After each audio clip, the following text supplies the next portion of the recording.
Welcome to episode 70 of the 4Ps, and I am sorry for the 2-week gap since last posting. This is by far the longest I've gone in between 4Ps videos, but there's a lot going on.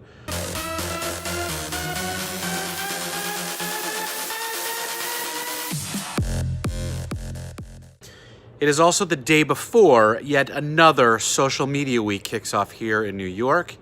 It is hard to believe that I spoke at the first one nearly a decade ago, and it's been that long since we first put social marketing on the map.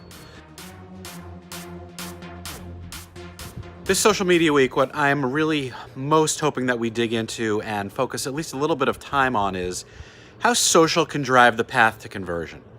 How are brands optimizing their content and conversation for commerce?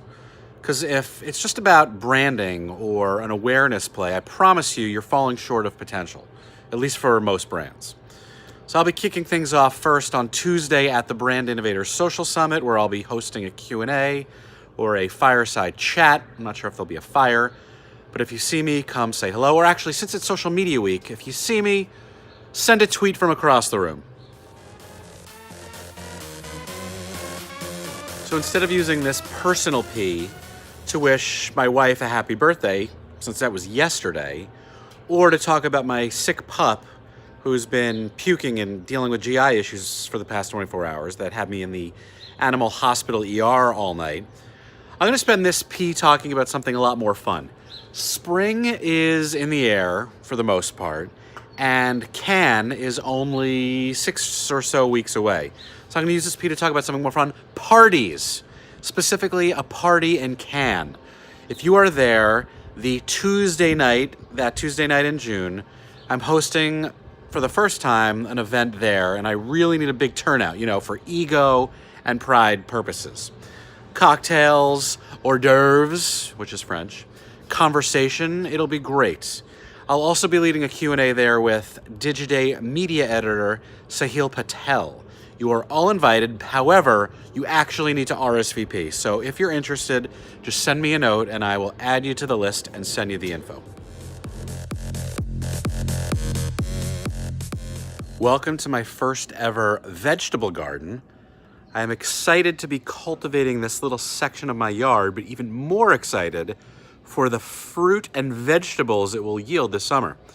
We've got broccoli, carrots, lettuce, strawberries, cucumbers, all growing here.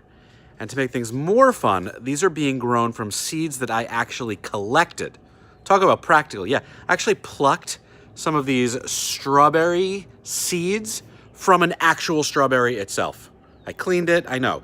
This sounds almost overly obvious, but there is nothing more practical and sustainable than growing your own food. So I think this may be the last episode of the 4Ps where I get to say that we have a new Democrat who has joined the primary field. Because with former Vice President Joe Biden, there are now 20 candidates on the Democratic side, and I think we've hit our max. From now on, I hope we start reducing. Now, as I've said before, I love Joe. However, I really want someone younger, or someone female, or someone less white, or someone less straight. Am I allowed to say this? I don't know. Whether it's, Elizabeth Warren, whether it's Kamala Harris, whether it's Mayor Pete, or Beto, or even Joe. I'd vote for any and all of them, obviously, if they win the Democratic race. And to prove it, I've already donated to all those 5 that I actually just mentioned so far, which may seem like a waste of time since only one of them is going to be the candidate. However, the more that they collectively raise across the board, the more it will and should scare Trump. So if you have a favorite, give some money. If you have a second, third, or fourth favorite, donate to them as well.